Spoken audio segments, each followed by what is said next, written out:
Yo, yo, yo, what's good? Thank you for coming to the House of B.A.R.F. I'm Chanman, and before we get started, I would just like to emphasize that the content that we share on House of B.A.R.F. is for informational and entertainment purposes only. We are not financial advisors, and the information provided should not be considered as professional financial advice. Investing and financial decisions involve risk. It is crucial to do your own research or consult with a qualified professional before making any financial choices. The opinions expressed on House of B.A.R.F. are of our own and do not reflect the views of any organizations that we may be affiliated with. Please remember that past performance is not indicative of future results, and the financial landscape can change rapidly. Always conduct thorough due diligence and seek financial advice from a financial advisor tailored to your personal needs and circumstances. By listening to this podcast, you agree that the host and in the future, if we have any guests, are not responsible for any financial decisions you make as a result of the information presented on House of B.A.R.F. Now let's dive into today's episode. Yo, yo, yo, it's good to check my House of B.A.R.F. I'm doing another one. I said, you know what, screw it. I'm chilling here. I don't think I'm going out tonight. If I'm going out tonight, it's not going to be till later. It's December 23rd, 2023. Oh, cool. So I just said, you know what? I could probably just squeeze in another episode or, another conversation, create some more content. One thing that kind of came to my head real quick, and I don't have to do a bunch of research or whatnot, and if I ever need to, I can bring the topic back and discuss it further in depth. So if I skip over anything, it's not the end of the world. But one thing that came to my head is vulnerability with assets. And I've noticed there's not a large group of people, but there's a pretty good amount of people who are not vulnerable with their investments, not to their knowledge. And there's these things out there like consumer price index. We see the prices going up over, the last month. I think in the month of November, prices went up. Sorry, my nose is, one second. So interest rates and stuff are kicking up, and, to an extent, asset management, I'm not saying that it has to be part of your life, but it's a part of life to an extent. I mean, just managing your assets. I'm not saying everything is about money and making money and usury and all that stuff, but to an extent, just bringing in a little bit of, interest on your income, as long as it's not against your religion or anything or your belief system or anything, it's kind of to an extent a part of life. Considering there's a lot of these factors that kind of work against you. So even to an extent, like, let's take options trading, I've been looking at some options, and, you buy a contract and then you realize that there's all these Greeks that are working against you, and you're wondering what's going on with my contracts. I'm making good decisions. The price of Amazon went up, and I chose an Amazon long call, and what's going on? Well, then there's, the delta and the gamma and the theta and volatility and the date and everything that's working kind of against you. And it's kind of like that. I don't know it for a fact with interest rates and inflation and all these different things. And I'm not saying these things are bad things necessarily, depending on, like the situation, as long as it's not like a Great Depression or anything. But sometimes when consumer prices are going up, inflation's going up, it's because everybody's doing really well for themselves, and they just don't want to have a big, recession or depression or anything. So they kind of maybe want to slow down the economy. Then there's times when they lower prices and, print more money because they want to boost the economy. And they're trying to figure out how can we fight this and how can we blah, blah, blah. And what I realized with a lot of, not say non-investors, but investors who don't really know they're investing, they're not vulnerable with their money at all. Their method is, I go to work, I save 50% of my paycheck, another 50% I blow on whatever I want to blow it on. Or I get my paycheck, I save 75% of it, and 25% of it, I blow it on whatever I want to blow it on. And it's working out really well for them. And they're getting rich. They're not having any problems with money or anything. They're doing really well for themselves. My thing is not saying that you gotta be completely vulnerable, but in any relationship that you have, any relationship, there cannot be any relationship without a little bit of vulnerability. It's referred to as romance and finance. Without romance without finance has no chance. Stuff like that. So, with the finance aspect of it, you're strategic, but on the other end of it, you have to be vulnerable with the romance. You know what I'm saying? Or you could try to be super romantic, but then there's no finance. But that's the other part of it. But essentially, to the point is, there has to be some type of vulnerability. So I will notice that you'll have a 26-year-old with $50,000 in the bank and has never made an investment. Nothing. They're fine with the interest rate that they're getting from the credit union or from their bank. They're like, I'm getting a pretty good interest rate. Don't even have it in a money market. Don't even have it in a CD. Nothing. And in my personal opinion, whatever institution that they're with is disgusting. The mere fact that they haven't even called them and been like, look, bro, I don't know exactly what it is, but it's like fractional reserve or whatever. When we get into the reserve system and everything, we can talk about that another day. But essentially, whatever you give the bank can lend out like 10-1. So you give them $1, they can lend out $10, whatever, something like that. All right. So you've been giving this bank $50,000 for the last 8 years of your life. You know, you've just been working, going home. Don't really got no girlfriend, don't really got no boyfriend, or whatever it is. You work, you go home. You live the Ed Norton life in a Fight Club. So your money has been stacking. So you're giving the bank this money.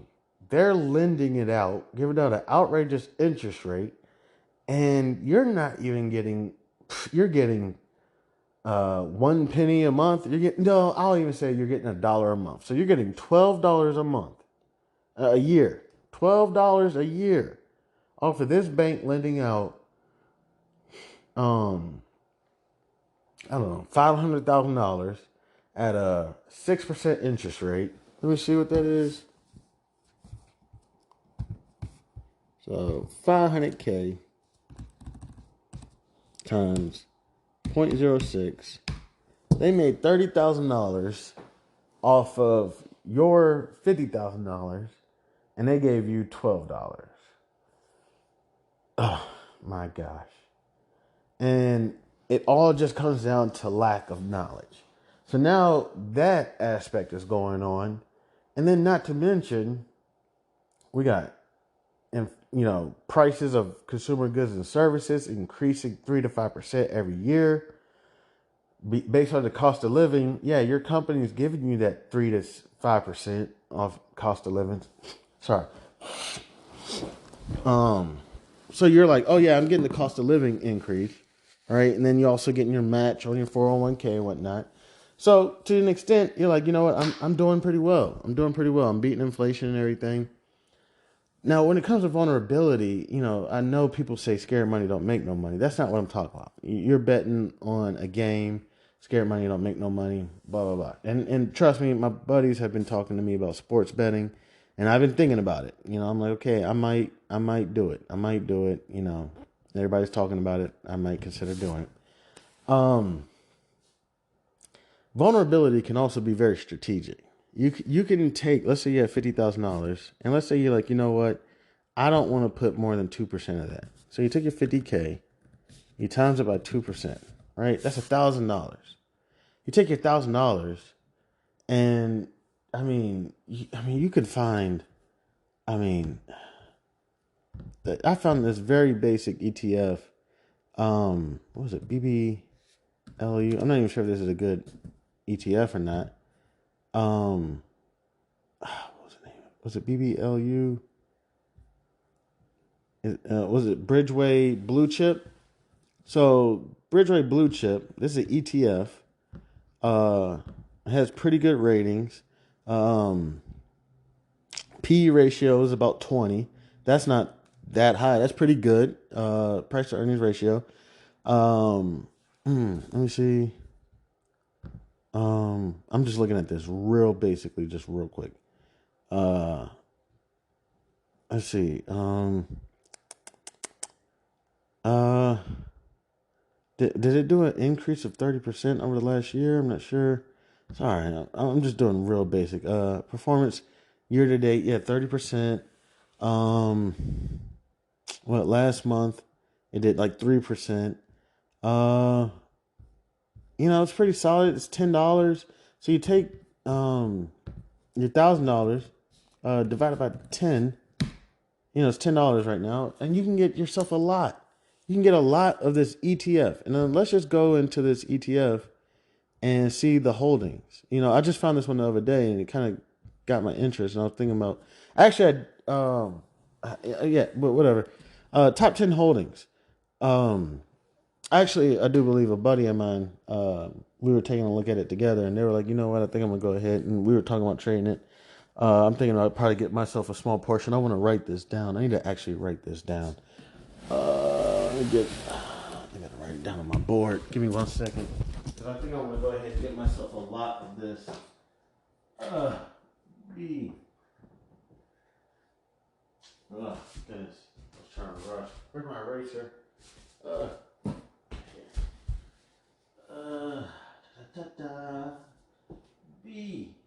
BBLU. All right, so you get one lot of this ETF. Top 10 holdings in this ETF. Not saying the portfolio manager is the best. I don't know who the portfolio manager is. I can look it up and find it. Let me see. Let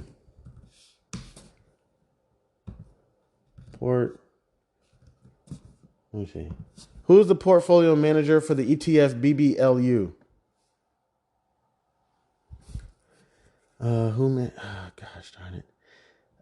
Looks like the president is Elena Kozavia, something like that.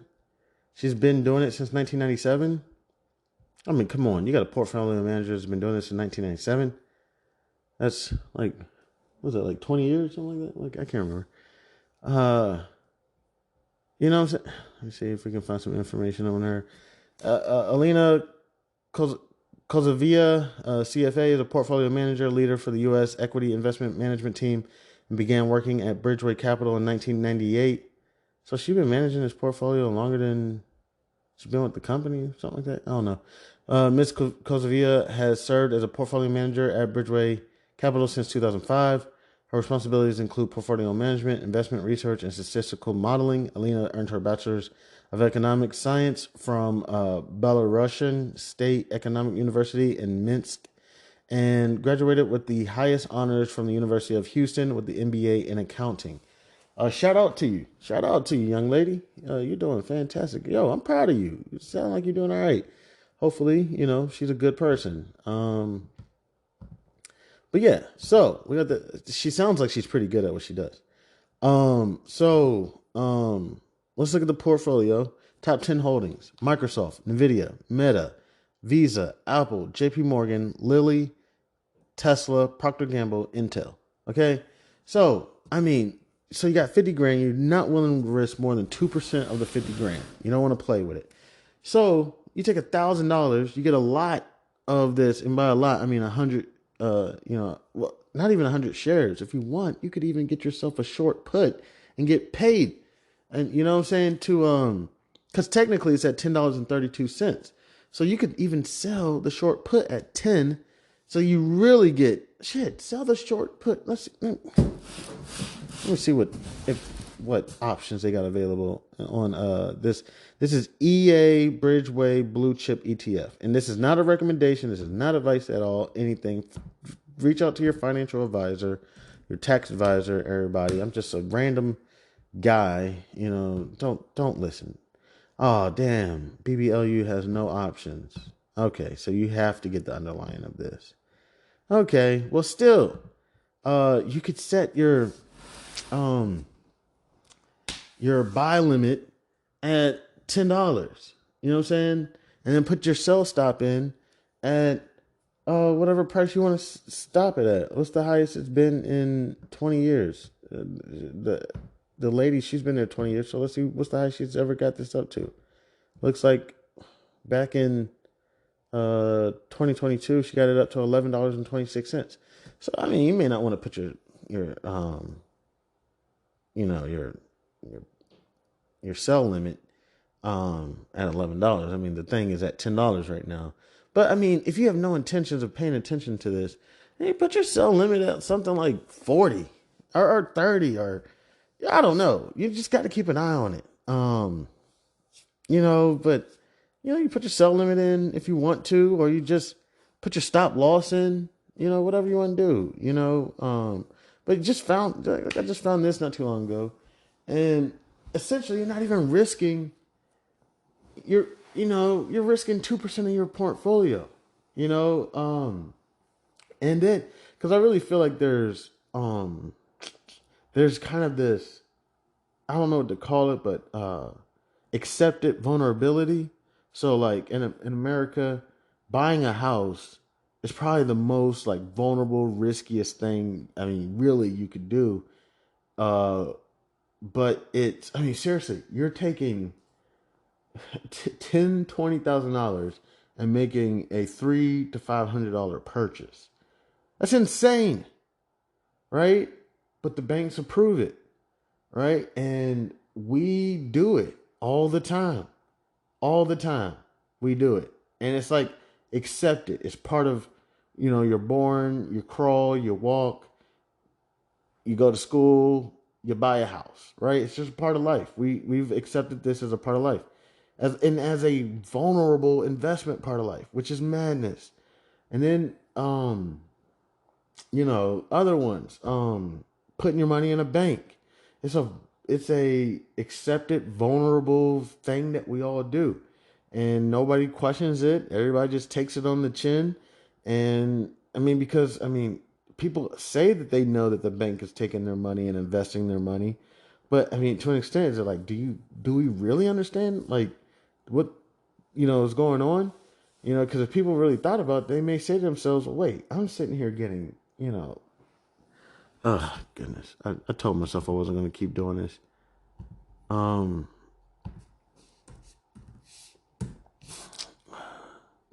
What's the average rate on a savings account in America?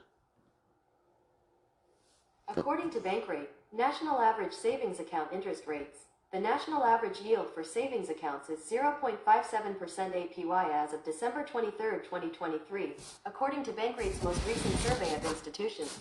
Many online banks have savings interest rates higher than the national average savings account interest rates. So, I'm not sure if you just heard that. 0.57%. 0.57%.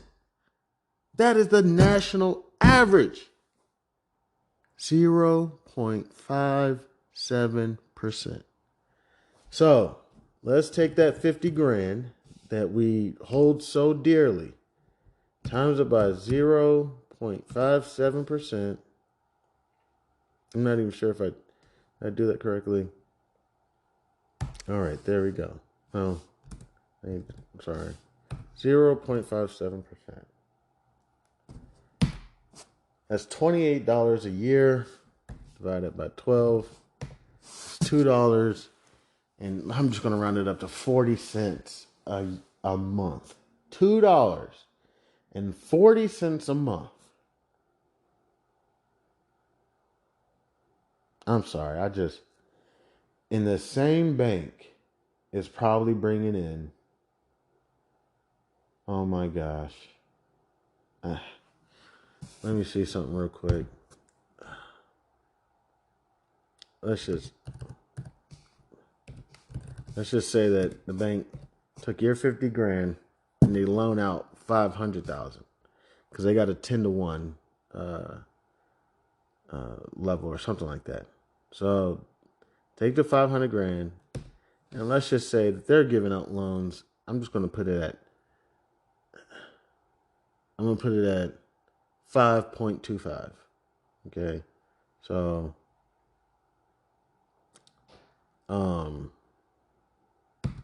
times 5.25%. So they're bringing in approximately $26,000 a year. Well, it may not be perfect. It may not be a year, depending on the loans or whatever.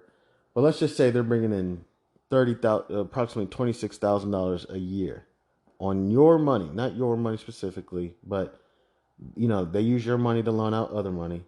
So they're bringing in $26,000 a year, and they're giving us, what was it, $26 a year? Let me see.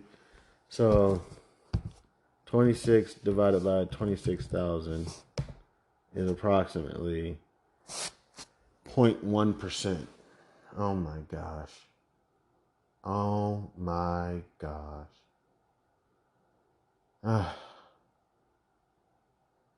And we have so many people that work so damn hard and tell their families that they're doing the right thing. They're saving all their money. They got their account up to $500,000 and they're so proud of it. And shit, I can't talk. I don't got 6 figures in my account. Shit, I'm fucking broke. I'm hustling backwards. So I can't talk. I can't say shit to anybody. Think about it. You got somebody telling you that you should invest, that you got $500,000 and they got $5. Matter of fact, they're in debt. They in debt $30,000, $50,000. And it's just frustrating, man. It's just so frustrating. Not to mention just random shit, medical bills that are going to come up, car notes, student loan notes, just things are going to come up and just eat that shit alive, just based off the mere fact that this individual who knows has not trust the markets or whatever, doesn't trust anything. I know there's so many different hobbies, small businesses, whatever it is. I just happen to focus on the stock market, and now I'm focusing on the forex market. But I'm pretty sure there's. Even is there tips? Was it inflation protected securities or something? Treasury inflict. So to an extent, vulnerability. You have. It kind of has to happen, and this is not advice at all. I'm just speculating. But yeah, it does bother me when I see so many individuals, so much intelligent, smart individuals. And no offense, who you think are the individuals who are not investing but have $500,000 in their accounts? Probably your doctors, your lawyers, your engineers. They buy their house. They got the equity on the house. And think about the house equity. How does it work, right? I don't touch on real estate. That's not part of BARF. The R in BARF is regulation, not real estate. I'm not. But think about how the equity works. Seriously. So you buy let's say $300,000 house. There's no chance in hell that house is going to go up to like $600,000. Unless you just made an amazing purchase, in a short amount of time. To double your equity, or essentially get 100% of your equity. I don't know how to do the math right now, but you could do the math right now. It's like take your interest rate and divide it by 72 or some shit, right?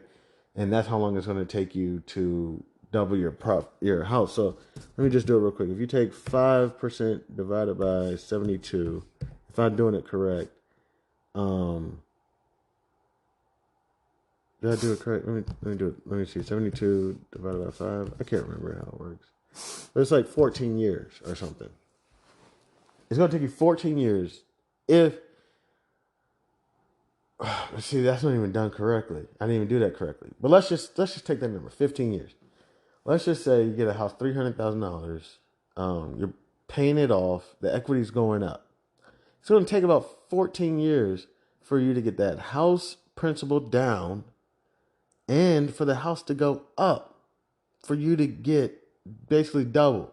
You know what I'm saying? I'm not sure if I'm doing that all correctly or saying it all correctly, but essentially it's like, so even real estate, I mean, you kind of got to be vulnerable there with tenants or whatever. I'm not even sure if that's true or not. Don't quote me.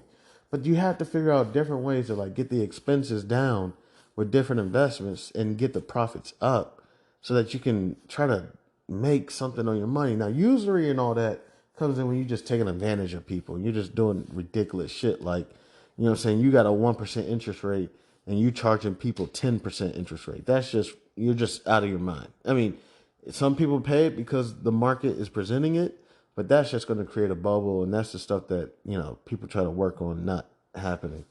But yeah, to an extent, you know, it's just do your research, reach out to your financial advisors, your tax advisors. All these people are there for a reason to help.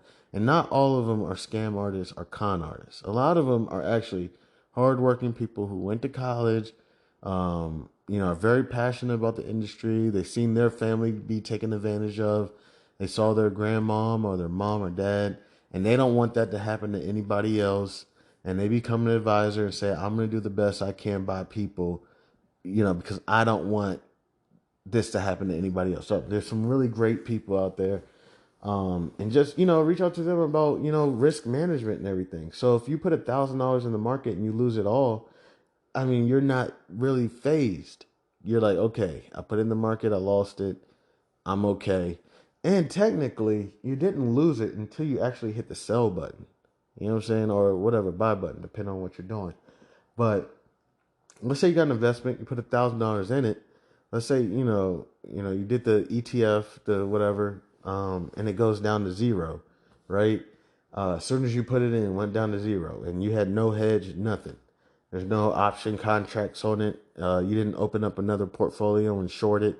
You just went long, naked.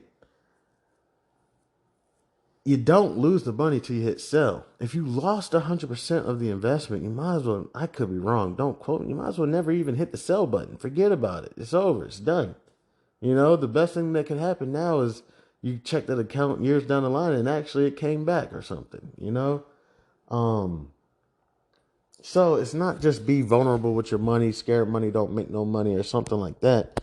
It's also to a point of, um, are we doing the best thing for ourselves, for our families, um, by not, we did step one. We found the stream of income.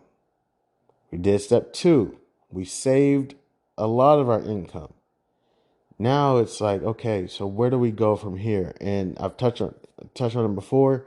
The maturity of money compared to the maturity of everything else in our lives.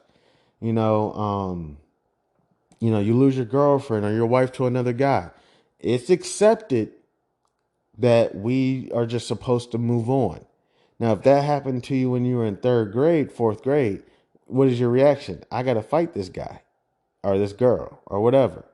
Well, as we get older, people were like, oh, you need to be more mature than that. You lost your girl. You just need to move on. You know what I'm saying? So we learn to grow in that. Or if you're wearing certain clothes. Oh, you've been wearing those same clothes since you were in third, fourth, fifth grade. Now you've grown. Let's do a transformation. So we do this all the time. You know, even in conversation, there's shit that you just shouldn't say, should not say, or you sound a certain way. You know what I'm saying? And people say, oh, you're not evolving. You're not growing. So the same thing I realized, in my personal opinion, does not really happen with finances. The same thing we used to do when we were in third grade, we still do when we're grown, which is work for our money. When we were young, we had to shovel, the driveway, rake the leaves, whatever it was to get money from our parents or from our neighbors. Then we took the money, we put it in a jar, and we saved it, and then we consumed whatever we were looking to consume. And then you have that same individual taking that mindset from a 9, 10-year-old perspective and doing it as a grown adult, going to work, trying to get that paycheck, trying to save it up in our jar and then trying to consume. And that's just the thing that irks me is there's no maturity in finances. And it's accepted. It's accepted by everyone. And nobody's out there to stop it. Like, no, saying, hey, we need to mature as adults with our finances. And it's like, well, how do we mature? And you say something like invest. Not saying that that's the best way to do it, but you say something like invest. And people are like, whoa, don't do that. That's crazy. That's a scam. I'd rather just go get my beer. And it's like, well, look, okay. So you like to drink your beer. What if you could pay yourself by drinking that beer? There's a company called Anheuser-Busch, right? Well, there you go. Talking about making money off my money. That's a scam. It's like, dude, calm down. Or sweetheart, calm down, And it does sound like a scam. What if you could make money off of when you drink a beer? And it's like, man, what are you talking about? And I get it. What beers does Anheuser-Busch own? Okay. Here's a few. They actually got like 15, 20 beers. Goodness gracious. Let's go down this list real quick. Bud Light, Goose Island, Stella, Michelob. Damn. They got like they got the Corona, Hogarten, Blue Point. Oh my gosh. What's the ticker on this one? They got a nice list. I didn't know they had all this. Let's see, what's the ticker on Anheuser-Busch? Is it this one? Is it Bud? Let's see. Sorry, now I'm kind of interested in this. Anheuser-Busch.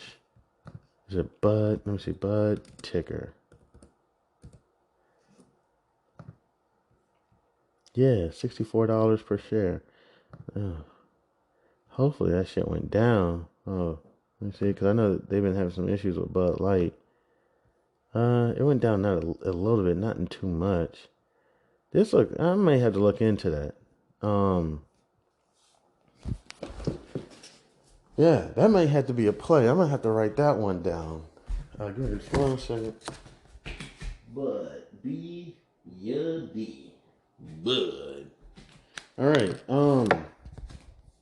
And that way, if you're going out every night and you're drinking a Stella Artois or a Bud Light or something, or a Michelob Ultra, what's the big deal of just putting, I'm not saying put $6,000. I'm saying you take $1,000, put it in. I'm saying if you got like $50,000 and you don't want to risk more than 2%, right? You're like $1,000 because you know what? I'll blow $1,000 on hookers next week or strippers or something.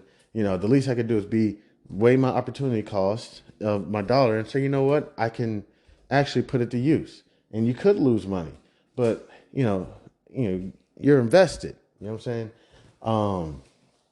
So, it's just a little bit of vulnerability there, and also questioning the vulnerability of what is accepted. Why is it accepted for me to just go into a house so easy and everybody approves it? Why is it so easy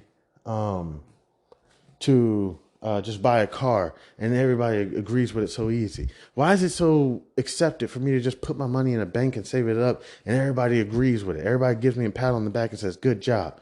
I'll tell you one of my secrets, not saying it's a secret, but it's not a secret, but one of my things I'll do with somebody who's very confident in themselves, very confident, right? They're 100% confident in whatever they do. Man, all you can really do is just say something like, yo, you go do your thing. Go conquer. Go forth and conquer. You know what I'm saying? Not totally agreeing. It's not about me agreeing, but looking at the situation, you're like, man, they really could approach this a different way. But they're on what they're on. And you say, great job. Now, sometimes if the individual would say, well, why do you say that? Why do you say go forth and conquer? Why do you say great job? It would stop me in my tracks. I'd be like, skirt. And because it would make me reflect and think about what I just said. You know what I'm saying? But really all I'm saying in my head is, I could be saying something else like, man, that motherfucker is going to fail. That motherfucker is about to crash, and you're just trying to tell them like, hey, you may want to reevaluate the situation, but they're so confident, I'm going. And then you're just like, all right, go forth and conquer. And they may not crash. That's not the thing is. It's not always about being like, hey, told you so. Nah, fuck that. That's not what it's about. What it's about is like, man, it would have been nice if you would have just even took a second just to kind of reflect. Just say, why? Why is this accepted? Why am I doing this? You know?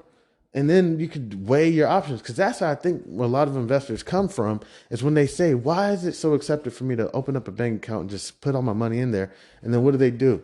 Then they say, what is my interest rate? You start from ground one. And then they say, what is the interest rate on a CD? And then I think that's probably the next step a lot of people go to. Well, let me take it out of my savings account, put it in a CD. And then they type in, is there anything with more interest rate than a CD? Then they see a money market account, and the money market account is like a savings account. So they move it there. Then they say, is there anything that gets me more money than a money market account? They say, well, then you got the brokerage accounts. You can start trading. Then they start saying, well, is there any way I can make more money here? Then they say options, and then Forex and all this stuff, and then cryptocurrency. Now I understand that stuff goes crazy, and that's not what I'm saying.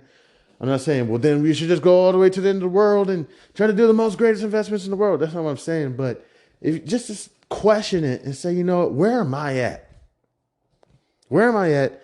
Not only where am I at, but where am I doing the most value for myself and for my family and my friends or whatever it is, or even for my money? Like, why is it I'm going to work every damn day, but my money's not? My money's sitting in the account chilling. We would barely allow our blood relatives to sit in our house for 30 days without charging them rent, but we'll park our money in a bank account for 50 years.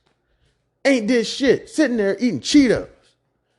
If you're not willing to have a blood relative sit on your couch for 30 years chilling, and I'm not saying that you should do this, but I would, me personally, I would not want to put my money into a bank account, a savings account, and let it sit there for 30 years. Then I might as well just let people just live off me rent free. You know, to an extent, a savings account is actually called a settlement account.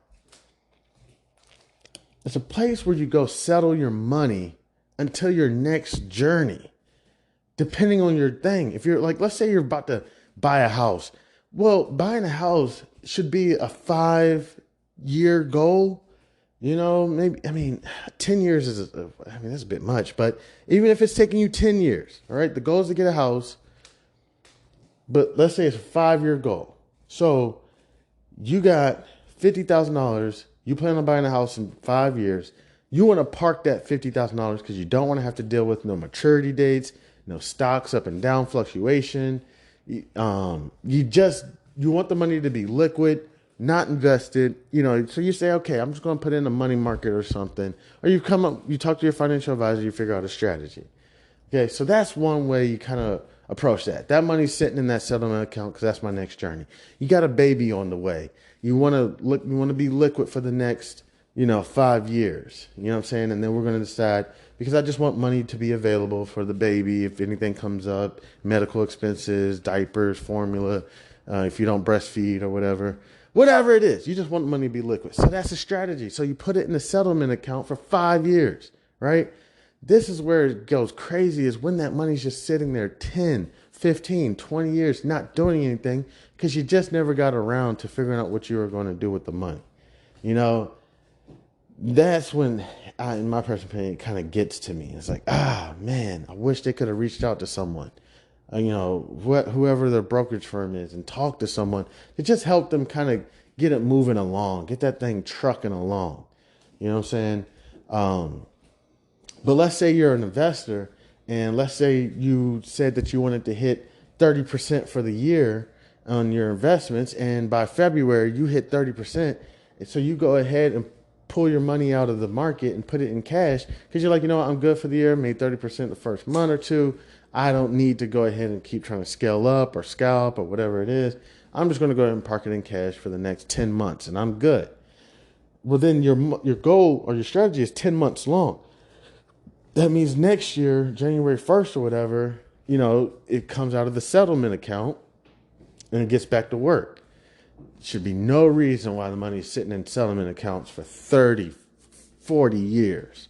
That to me is just like, if there's a firm that does not reach out to you and just be like, hey, ma'am, sir, I just want to let you know, I noticed you've got like $200K and it's been sitting there for a while. Like, And I see you have periodic, deposits. You know what I'm saying? Is there anything we can do to kind of like help you move this along? You know what I'm saying? I mean, you don't even have to do much, money market or something, you know what I'm saying? Just to protect you against different various factors that may come up in life, But yeah, it's all good. It's wonderful. I want to thank anybody and everybody who decided to stop by and kick it with your mans. I appreciate it. I'm Chairman, and this is House of Barf.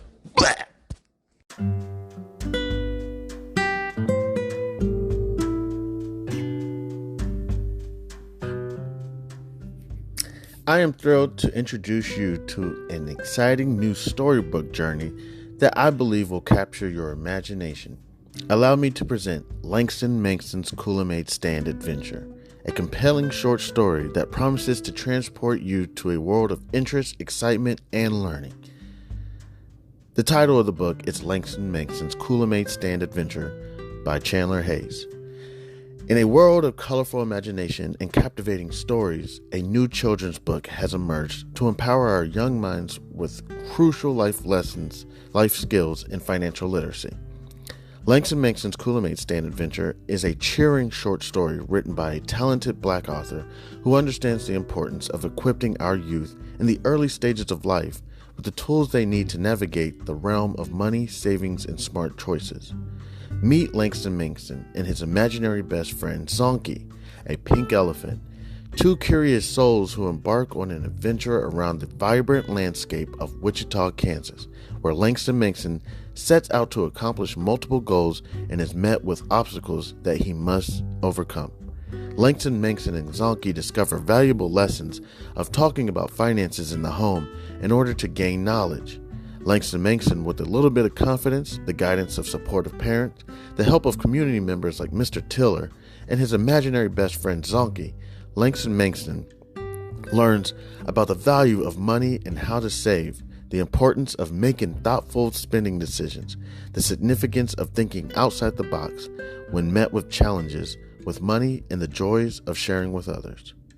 Through relatable experiences and engaging storytelling, young readers are introduced to the fundamental concepts of money, such as earning, saving, and spending responsibly. Langston Manxon set savings goals, teaching children the importance of planning for future needs and dreams. The book celebrates diversity and the different perspectives on money, shedding light on its role in different people's lives. The characters' interactions emphasize the joys of serving others, the gift of sharing, and making a positive impact in their community. The pages of Langston Manxon's Kool-Aid Stand Adventure come to life with vibrant illustrations. The colorful and imaginative visuals not only captivate young readers, but also enhance their understanding of complex financial concepts. Langston Manxon's Kool-Aid Stand Adventure is coming soon to bookstores and online realtors. It is a must-have addition to any child's library, fostering essential life skills while sparking the joy of reading. Empower the young minds in your life with the gift of financial literacy and imagination. Join Langston Manxon, Zonky, family, and friends on their extraordinary journey of running a drink stand to set them on the path of a brighter future. Your opinion means a great deal to me. I would be honored if you would consider exploring Langston Manxon's Kool-Aid Stand Adventure and sharing your thoughts. Your feedback could play an invaluable role in shaping the future of this project. If you have any questions, comments, or would like to discuss the book further, please don't hesitate to reach out to me. Your support in spreading the word about Langston Manxon's Kool-Aid Stand Adventure would mean the world to me, and I deeply appreciate your consideration. I am a passionate advocate for financial literacy. Me, Chandler Hayes, and am excited to join the community of storytellers. With a background in finances, I am driven to inspire children to embark on their own adventures of learning and discovery through the power of literature.